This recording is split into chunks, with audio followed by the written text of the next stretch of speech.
Merci beaucoup, mon Dieu. Je dois passer après deux magnifiques interventions. J'aimerais d'abord remercier la plateforme pour cette belle invitation. Vous pardonnerez mon accent. J'espère que mes propos seront clairs, mais c'est tellement poétique de vous entendre. J'aimerais faire des liens avec les deux présentations et ce que je m'apprête à moi-même vous présenter. J'ai envie de rebondir sur des propos de notre première intervention où on nommait au niveau de la douleur, nous ne sommes pas tous égaux. Ça m'interpelle énormément et quand on parle de l'importance de détecter la douleur, je vais vous transporter vers détecter le deuil. J'aimerais aussi faire un lien avec la notion de désirabilité sociale parce que je pense que mes propos iront nécessairement dans cette voie. L'importance que vous avez nommée aussi sur le pouvoir que vous avez sur les personnes qui vous entourent, que ce soit la personne mourante et sa famille. Et vous allez voir que mes propos s'orientent vers la personne endeuillée qui est témoin de cette souffrance d'un proche. Et les conséquences à très long terme que ça peut avoir sur ces personnes-là. Et je pense vraiment que de voir un proche souffrir laisse des séquelles chez les êtres humains. Donc, vous avez nommé plein de choses tellement riches. Ils nous angoissent, ces gens-là, et je rebondis aussi sur ce que vous avez dit concernant la vulnérabilité. J'aurais pu m'entretenir avec vous d'un philosophe qui m'a longuement inspiré, français, Gabriel Marcel. Mes travaux de doctorat ont porté sur Gabriel Marcel il y a plusieurs années, mais qui m'habite encore aujourd'hui, et à quel point aussi la médecine est le miroir de la société. Donc, avec beaucoup d'humilité, j'ai envie de vous présenter des travaux que je n'ai pas présentés encore au Québec, donc vous êtes les premiers qui vont donc être témoins du bien vivre son deuil en société. Et j'ai envie de vous illustrer de multiples visages entre le soutien social et la reconnaissance du deuil à travers le temps. On a parlé de temporalité. Et le lien que je fais avec la souffrance, je crois que c'est vraiment important de les comprendre et dès le début. Et le début, c'est lors de la maladie. L'origine de ce projet d'étude provient d'une maman. On a parlé de mon expérience au niveau du deuil parental. Ça fait 32 ans que j'accompagne des parents qui perdent un enfant de tout âge et j'ai travaillé aussi en soins palliatifs. Et cette maman qui nommait au décès de son fils de 18 mois qui a eu un cancer qui a duré à peu près 6 mois. Elle a accouché quelques heures avant la mort de son enfant. Elle rapporte qu'au salon funéraire, la plupart des gens lui ont dit qu'elle allait enfin pouvoir passer à autre chose, considérant que la maladie avait duré 6 mois. Ce projet est donc né de la longue discussion qu'on a pu avoir avec plusieurs personnes endeuillées. C'est un projet qui a été financé par le Conseil de recherche en sciences humaines au Canada où on s'est demandé comment les personnes endeuillées sont-elles reconnues et soutenues par leurs proches dans l'expérience du deuil dans le temps et comment qu'elles décrivent cette trajectoire de deuil dans le temps. Je travaille avec des personnes très longtemps après le décès. Et j'ai envie d'être leur porte-parole aujourd'hui parce que je pense que j'ouvre avec mes collègues, vous allez voir que c'est un projet interdisciplinaire, on ouvre une boîte de Pandore. L'objectif de ce projet, c'était aussi de guider beaucoup les communautés compatissantes qui accompagnent des êtres humains à tout moment dans leur vie et qui ont très certainement vécu le décès d'une personne significative. Voici la belle équipe avec qui je travaille, qui est interdisciplinaire. On a des gens donc en psychologie, sciences humaines, sociales, sciences infirmières, sciences de la famille, travail social, thanatologie, théologie, sciences religieuses. J'ai envie de dire aussi qu'on a développé une expertise intéressante pour aller sonder les personnes endeuillées, qu'ils se dévoilent et qu'ils nous livrent des secrets. Pourquoi je parle de secrets? Bien, vous allez le voir, c'est un projet qui s'est intéressé beaucoup au deuil dans le temps. Cette temporalité qui, à mon sens, fait la lumière sur cette souffrance qui est parfois silencieuse après le décès. Donc, et selon différentes façons de dire au revoir et différents parcours de vie. On s'est vraiment intéressé à aller regarder toutes sortes de situations de deuil. On a un échantillon intéressant et les données ont été collectées là, en septembre. Donc, de avril à septembre, on a rencontré 44 personnes endeuillées. 13 personnes parmi les 44 personnes ont vécu donc plus d'un décès dans le temps. On a un petit échantillon d'hommes, mais on a quand même une belle variété. 30 personnes parmi notre échantillon avaient vécu le décès d'un enfant, soit un décès périnatal, le décès d'un enfant mineur ou d'un enfant majeur, pour toutes circonstances de décès. On a 11 personnes qui ont perdu un parent. 8 avaient vécu le deuil d'un conjoint. On a une personne qui avait perdu un frère ou une sœur. On a 5 qui ont perdu un grand-parent et 4 qui avaient perdu un ami. Cette temporalité est très importante pour nous. J'ai envie de vous dire que la moyenne des expériences des personnes qu'on a rencontrées avait perdu un proche autour de 3 à 5 ans post-décès. On a eu vraiment beaucoup de plaisir à nous entretenir avec ces personnes qui nous ont livré, je l'ai mentionné tout à l'heure, des secrets. On en a que ça faisait vraiment plus longtemps, 5, 8 ans, 10 ans, et on a même une personne qui nous a fait des témoignages éloquents, que ça faisait plus de 25, 30 ou 50 ans. Le deuil dans le temps, c'est... En fait, l'OMS a statué en 2018 que le deuil prolongé pouvait avoir des effets sur les personnes. Et je pense que d'aller saisir l'expérience de ces personnes peut nous outiller quand on travaille en fin de vie et qu'on les voit autour des personnes mourantes, ces personnes qui influencent nécessairement la trajectoire d'une fin de vie. Je me suis permise de vous adresser des petites capsules parce qu'on manquera nécessairement de temps, mais si vous avez un code QR qui va aussi être sur d'autres diapos, vous aurez l'occasion d'aller écouter un peu plus de détails concernant la méthodologie du projet Bien vivre son deuil. On a utilisé la méthode de théorisation enracinée qui est, à notre avis, une méthode très intéressante parce qu'elle permet d'aller chercher des nouvelles connaissances, des données qu'on avait jusqu'à maintenant jamais entendues. Puis j'ai envie de vous dire qu'après 30 ans de pratique clinique, je me suis vraiment permis d'aller nommer des connaissances qu'on n'avait pas eu la chance d'entendre. Ce que je m'apprête donc à vous démontrer, c'est une importante hétérogénéité de cet échantillon.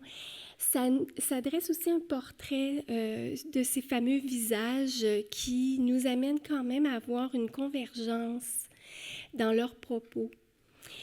L'objectif de ce projet et l'interdisciplinarité permet aussi cette déconstruction sociale des conceptions du deuil, surtout sa durée, surtout en contexte de décès qui peuvent être multiples et les impacts de cette reconnaissance et du soutien envers les personnes endeuillées. Et on l'a dit tout à l'heure, l'influence, le grand pouvoir des cliniciens, des praticiens, des médecins sur les personnes endeuillées, ça a une connotation tellement importante pour ces personnes à très long terme. Je vais vous livrer aujourd'hui 4 premiers thèmes préliminaires, mais le temps nous manque, donc il y en a un que vous pourrez écouter sous une capsule qui a été mise sur notre site web. Le premier thème, fort probablement que je vous apprends rien ici, mais le deuil génère un monde inconnu. Et ce n'est pas banal d'en parler parce que quand on pense à la mort anticipée, quand on est devant un être cher qui est en fin de vie, on peut penser que les personnes, un peu comme la maman dont je vous parlais tout à l'heure, après 6 mois, elle s'était préparée à la fin de vie. Non, les personnes endeuillées nous l'ont livré. Ils ne comprennent pas ce qu'ils vivent ou ressentent, et même quand c'est anticipé, elles sont surprises par la violence qu'ils ressentent très longtemps après le décès d'un proche. Elles arrivent difficilement à identifier leurs besoins et ce qui peut leur faire du bien. Et ça, ce n'est pas banal parce qu'on a beaucoup d'intervenants qui nous rapportent. J'ai un projet qui s'est terminé autour des années 2022-2023 où les intervenants nous disaient « mais on aimerait tellement répondre à leurs besoins ». Les personnes endeuillées ne connaissent pas leurs besoins. Donc, c'est fort probablement très difficile de répondre à leurs besoins, nous, comme intervenants. Et tout ça indépendamment du contexte de décès. Donc, je vais me permettre de vous faire la lecture de quelques témoignages assez éloquents. Ici, on a une dame, en fait, c'est une maman, 6 ans, post-décès d'un enfant, donc qui était en fin de vie, qui nous dit, donc 6 ans après, « C'est à la fois récent et loin en même temps. Et puis c'est vraiment soudain. C'est sûr que j'ai de la peine quand on tombe dans des dates précises, mais ce n'est pas que ça. Ça sort de nulle part. Il y a certaines choses que je pense que ça va me faire de la peine et finalement, il n'y a aucun impact. Il y en a d'autres que je n'avais pas du tout envisagées, puis ça refoule, ça arrive, puis ça me ramasse, mais ce n'est jamais prévisible, la douleur. 6 ans après, les témoignages sont éloquents qu'on ne peut pas se préparer à la fin de vie ou au deuil qu'on peut anticiper parce que la douleur nous prend par surprise. J'ai une autre participante ici, 3 ans post-décès d'un enfant mineur, qui est arrivée de façon subie. Et en passant en soins palliatifs, je suis certaine ici que les gens ont l'expérience, on peut être en fin de vie, en soins palliatifs, et c'est un décès perçu de façon subie. Cette personne nous dit, quand on vit le deuil, on ne sait même pas ce qui se passe. Déjà de dire que l'on ne va pas, ça nous demande un grand effort. C'est vraiment comme une bombe atomique. Et tous tes repères, tu ne les as plus. Tout ce que tu croyais, tu n'y crois plus. C'est vraiment comme être un naufragé sur une île et tu ne sais pas comment tu vas t'en sortir. C'est important ici de comprendre qu'on parle au présent aussi, donc ça les habite encore. Une autre participante ici, 15 ans, post-décès d'un enfant et de d'autres décès qui ont tous été soit subis ou anticipés, qui nous dit « Au début, j'avais peur de devenir folle. J'avais vraiment peur, mais pourtant, je faisais tout pour aller bien. Je ne me cachais pas ma peine. J'ai consulté. J'ai pris soin de moi, physiquement, mentalement. J'ai tout fait. Ce n'est pas mon premier deuil. Je sais que je ne deviendrai pas folle, mais au début, c'est le vide. » Ce propos nous permet d'aller voir qu'elle veut dire « au début ». Vous allez voir, le « au début », même moi, après 30 ans de pratique auprès des personnes endeuillées, j'ai été surprise par leurs propos. Le « au début » n'est donc pas ce que nous pensons. Le deuxième thème, c'est donc le temps est ce qui caractérise les étapes du deuil. Et c'est ce qu'on a compris tout récemment. On va regarder ensemble l'état du au début, l'état du après et avec le temps. L'état du au début, on a quelqu'un ici, 16 ans et 20 ans, des deuils multiples, donc parents, enfants, grands-parents. Les 3 premières années ont été un tsunami d'émotions. Je pense que j'en ai même oublié des bouts de ces années-là, tellement que ma tête ne suivait pas tout le temps. On a un autre participant qui nous dit 6 mois post-décès d'un enfant majeur de façon subite. Dans le temps, avec cet événement, j'ai perdu la notion du temps. C'est comme si le 2 à 6 mois a passé en une semaine.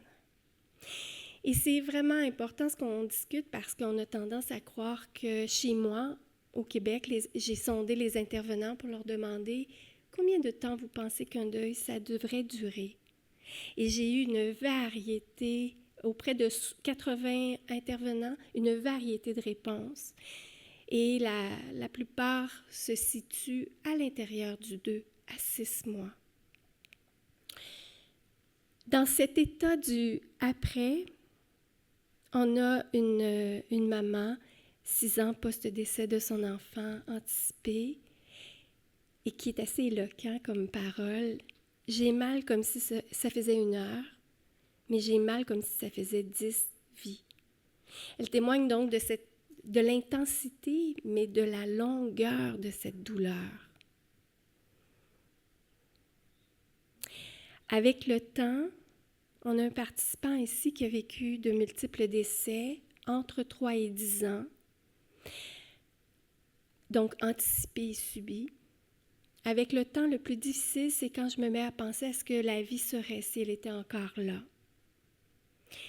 Un autre participant, 33 ans, post-décès de son conjoint, qui nous dit « Le temps permet d'apprivoiser la vie autrement. Notre tête s'accorde avec notre cœur et ça demande un temps. » Ce qui nous amène à dire ici dans ce projet, ce qui va émerger parce que c'est des données préliminaires, que plutôt que de parler d'étapes face aux réactions de deuil, parce que c'est le discours que nous avons, de dire le deuil, c'est des étapes, et on les met associées à des réactions telles le choc, la colère, la tristesse, état dépressif, acceptation, et chez nous, on parle de plus en plus à l'adaptation plutôt qu'acceptation. Probablement que le projet va nous amener à parler non pas de réaction de deuil, mais de temporalité. Les étapes devraient donc être basées sur le temps. Et je cite Albert Einstein parce que c'est lui qui disait que le temps est relatif. Dans le deuil, le temps est relatif. Le temps n'existe plus. Ça m'amène à la capsule que nous avons construite où une des paroles des participants a été de dire « On ne fait pas un deuil, c'est le temps qui se fait ». Cette capsule vous permettra de voir des témoignages très éloquents où les gens se sont mis à réfléchir sur cette fameuse phrase « Ah, tu n'as pas fait ton deuil ?» Et ils sont assez éloquents pour nous amener à vous confirmer aujourd'hui qu'on ne devrait pas faire son deuil. En fait, le faire son deuil est à reconjuguer. Et on a une proposition très intéressante à vous fournir, donc n'hésitez pas à aller regarder la capsule. Le même code QR va circuler jusqu'à la fin. Le dernier thème, le temps de la relation influence la reconnaissance sociale, voire médicale. Un décès significatif lié à un temps de relation très court ou très long aura tendance à être peu reconnu et soutenu par l'entourage. C'est ce que nous avons compris à travers les propos, et vous allez les voir. Une dame extraordinaire avec une expérience sans précédent qui nous livre l'histoire du décès d'un parent qui était âgé de 97 ans. Elle a donc perdu sa mère qui avait 97 ans et elle nous dit « Le temps passé auprès d'elle teinte ma peine ». C'est tellement éloquent ce partage parce qu'elle nous dit « Ça me fâche quand les gens me disent que j'ai eu ma mère longtemps ». Au salon funéraire, les gens lui ont dit « Mais là, passe à autre chose ». Elle avait 97 ans. Et elle dit « C'est justement le fait que je l'ai eu longtemps. Je suis encore plus attachée à elle. Je l'aurais gardée encore. » C'est comme si sa peine n'était pas légitime. Et ça, c'est 1 an post-décès. où elle s'y attendait. On a, le deuil périnatal, c'est l'autre extrême. Et ça nous amène à voir que l'amour teinte le deuil. Et cette maman qui nous raconte, tu tombes en amour avec un être que tu n'as jamais vu de ta vie, qui naît, mais qui tout d'un coup décède. Puis c'est quand même l'amour que l'on dit le plus inconditionnel qui soit. Le deuil est vraiment difficile. Je ne me voyais pas partager avec les autres qui ne l'ont pas connu, et je pense que la reconnaissance aiderait beaucoup. On a tendance donc comme société à regarder les circonstances du décès et du temps de la relation. On regarde aussi la durée d'une maladie qui devrait teinter la reconnaissance du deuil. Et ce que l'on sait dans ces partages avec autant de personnes endeuillées, c'est qu'un deuil non reconnu sera plus souffrant. Et ici, vous savez que chez nous, on a maintenant l'aide médicale à mourir. On a un partage d'un jeune qui nous rapporte avoir perdu donc son conjoint 1 an post-décès et qui nous dit « Je me sentais très incompris ». Parce que, pour toutes sortes de raisons, l'aide médicale à mourir y est pour quelque chose, mais c'est aussi parce qu'il nous dit « Ce n'est pas quelque chose qu'on vit nécessairement à notre âge. Moi, j'ai 30 ans. J'ai encore l'impression d'être un incompris, d'être un mouton noir, de vivre ça à mon âge. » Donc, le fait d'avoir perdu un conjoint à 30 ans teinte le regard de la société pour dire que c'est peut-être moins pire, tu vas refaire ta vie. Ces propos nous amènent donc à redéfinir, et c'est les tout premiers balbutiements du projet, mais on regarde les trajectoires de deuil et on remet en question la nature du deuil, sa définition, son sens. Et ce qu'on comprend de ces partages, c'est que l'amour et le temps consacré à la personne expliquent la teneur du deuil. C'est une des caractéristiques du deuil, c'est donc l'amour que l'on porte à une personne. Peu importe les circonstances du décès, peu importe le temps passé avant et après le décès. J'ai donc 9 recommandations qui émanent des constats et des recommandations. La première, c'est l'étude démontre que l'hétérogénéité a un tronc commun, qu'on ait vécu un deuil subi ou anticipé en fin de vie, en soins palliatifs. La douleur, la souffrance peut être la même. Ce qu'on comprend aussi, c'est que le deuil est un mouvement imprévisible. Même si on souhaite s'y préparer, il importe de l'enseigner aux personnes proches que l'on côtoie. C'est difficile de se préparer à la fin de vie d'une personne que l'on aime et les personnes sont assez éloquentes dans leurs témoignages. Le rythme du deuil, lui, sa temporalité est unique et on l'a mentionné tout à l'heure, c'est unique à chacun et c'est aussi relatif et c'est un tabou. Les personnes nous ont dit, toutes les personnes que nous avons rencontrées nous ont dit qu'ils n'osaient pas en parler ouvertement par peur d'avoir une étiquette et d'avoir un diagnostic de dépression. Mais ils ont de la peine et ça, c'est quelque chose qui est commun à l'ensemble des personnes que nous avons rencontrées. Donc, que le deuil soit anticipé ou subi, l'intensité et sa temporalité sont similaires. La fatigue d'avoir été un proche aidant est aussi une réalité très importante. Ils se font dire par l'entourage, « Tu savais qu'elle allait mourir, tu as dû te préparer. » On ne se prépare pas à la mort d'une personne pendant qu'elle est en fin de vie. C'est ce que les gens nous ont livré. Donc, la perte de lien créé avec les équipes de soins génère une souffrance peu reconnue et certainement ni discutée ni préparée. Plusieurs nous ont parlé les liens qu'ils ont tissés avec les membres de l'équipe et que du jour au lendemain, c'est terminé. On ne les voit plus. Et ça, c'est quelque chose qui est aussi très difficile. Le lexique du deuil est différent pour tous. Chacun se fait sa propre théorie du deuil. Les croyances liées au deuil doivent être donc explorées, discutées, réfléchies le plus tôt possible. Plusieurs vont dire, quand je vais quitter l'hôpital, quand je vais quitter les soins palliatifs, tout va aller mieux. Malheureusement, ce n'est pas le cas. Les rituels avant, pendant et après un décès sont utiles pour l'après-décès. D'autres rituels sont encouragés, tels que des gestes portés au quotidien. Donc, la question des rituels, ce n'est pas que lors des funérailles, c'est beaucoup plus tard après.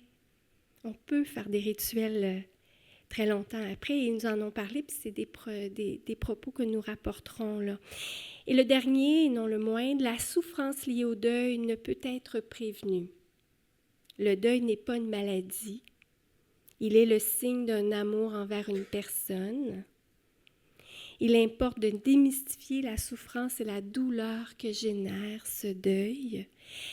Et nous aurons très prochainement une capsule qui va vous parler du deuil et son rapport au corps, parce que nous l'avons exploré auprès de toutes ces personnes qui, dans le temps, nous livrent des secrets importants.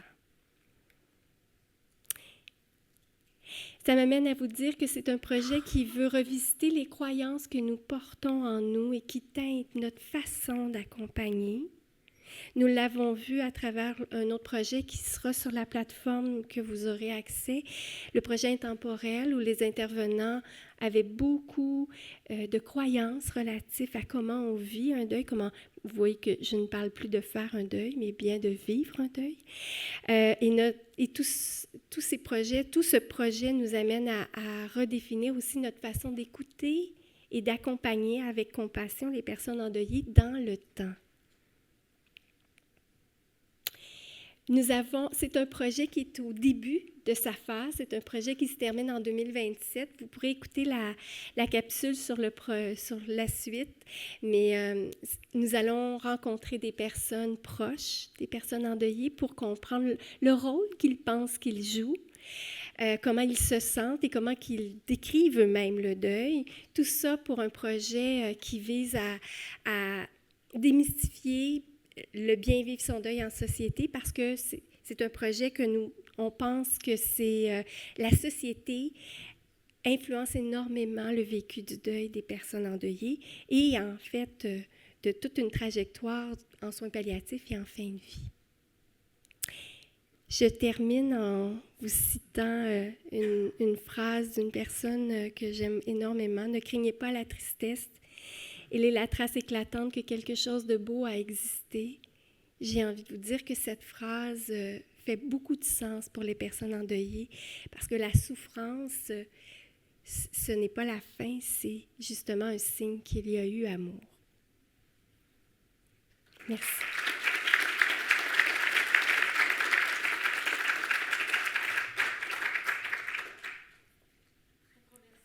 Très, très belle et très inspirante intervention.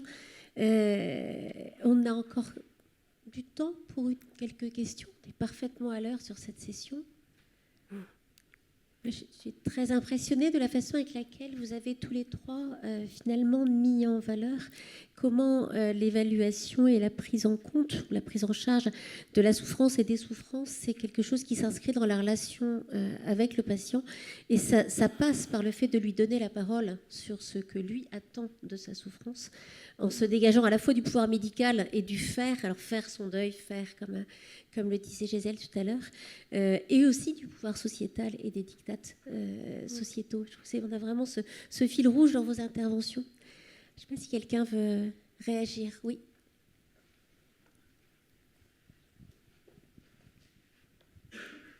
Merci beaucoup pour cette belle intervention. Et je suis marquée, j'ai habité longtemps en Afrique et je trouve qu'il y a beaucoup de rites et de manières de faire dans d'autres sociétés. Et du coup, j'en conclus aussi l'importance du pouvoir de la société, finalement, de nier la mort, de nier la souffrance, d'oublier, de vouloir oublier. Enfin, cette phrase, elle est assez caractéristique dans ce que vous dites, mais passe à autre chose, quoi. Donc, finalement, il y a une puissance de la société qui ne veut pas entendre la souffrance liée à la mort. Et du coup, je trouve qu'on devrait aussi s'inspirer des autres sociétés. Je sais pas, il y a beaucoup de rites, que ce soit voilà, dans les rites musulmans, où il y a le 7e jour, une année après, où on fait mémoire de la personne qui est décédée. Alors peut-être dans notre société, il y a aussi la Toussaint. Enfin voilà, comment est-ce que la mémoire des morts et la mémoire de ceux qui nous ont quittés, finalement, habitent nos vies, et on leur laisse un espace social. Enfin, c'est surtout la dimension sociale que je trouve intéressante dans ce que vous dites. Merci. Merci pour votre commentaire. Et en vous écoutant, ça me faisait la réflexion. Je ne sais pas si c'est universel partout dans le monde, mais au Québec, j'entends souvent les personnes en fin de vie dire « Que restera-t-il de moi après? Est-ce qu'on va continuer de penser à moi? Est-ce qu'on va se souvenir? » Et les personnes endeuillées, quand on les a rencontrées, ils ont été assez éloquents dans leurs propos en disant que quand on leur demande de passer à autre chose et de ne pas vivre leurs émotions, et quand on questionne pourquoi ils pleurent encore, c'est comme si on leur demandait d'oublier cette personne. Et c'est une des capsules que vous aurez la chance peut-être d'écouter sur le sens des pleurs qui change dans le temps. Tous les participants nous ont dit qu'ils ne pleurent plus de la même façon, mais que les pleurs sont ce signe ou en tout cas, ça se traduit comme ça, de dire « je ne t'oublie pas, tu restes dans ma mémoire ».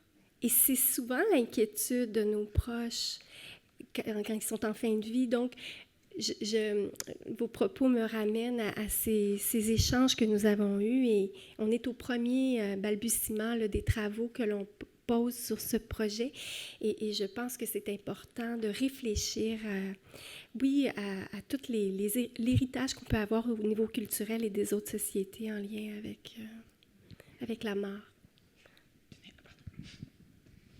Bonjour, merci beaucoup pour votre présentation. Je suis Océane Foubert, en postdoc à l'Université de Lille sur un projet autour de la communication sur le deuil périnatal. Et donc, il y a pas mal de choses qui résonnent. La première chose que je voudrais dire, c'est sur le temps de la relation qui influence la reconnaissance. Vous avez dit vous avez cité quelqu'un qui expliquait que le temps passé auprès d'elle teinte ma peine. Et pour le deuil périnatal, c'est aussi le temps qu'on n'a pas passé avec une personne. Et je pense que c'est le deuil de la projection, souvent. Et c'est vrai que ça influence beaucoup sur la reconnaissance, puisqu'il y a beaucoup de personnes aussi dans nos entretiens qui expliquent que, c'est pas grave, t'as pas passé de temps avec ton bébé, donc ça va aller. Et donc, la première chose, c'est ces liens. Et la deuxième chose, j'ai une question par rapport à... Vous avez expliqué qu'on ne peut pas préparer au deuil et à la souffrance autour du deuil, mais on peut enseigner ça. Comment on fait pour enseigner dans le cadre d'une mort subite?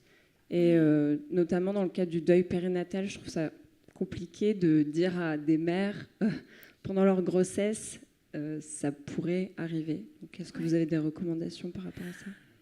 C'est toute une question que vous me posez. Puis le deuil périnatal, on a beaucoup de participants dans ce projet. Moi, je pense qu'au premier abord, c'est vrai, faire de la prévention, parler de la mort quand ils vivent une grossesse, c'est vraiment quelque chose qui est compliqué. Et les parents vont vraiment nous dire qu'ils ne veulent pas l'entendre. Donc, on les a quand ça arrive.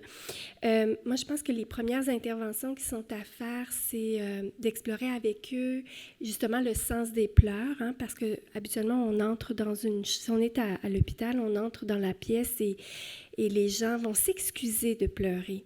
Donc déjà, faire de l'enseignement sur l'importance des pleurs, l'importance de l'exprimer.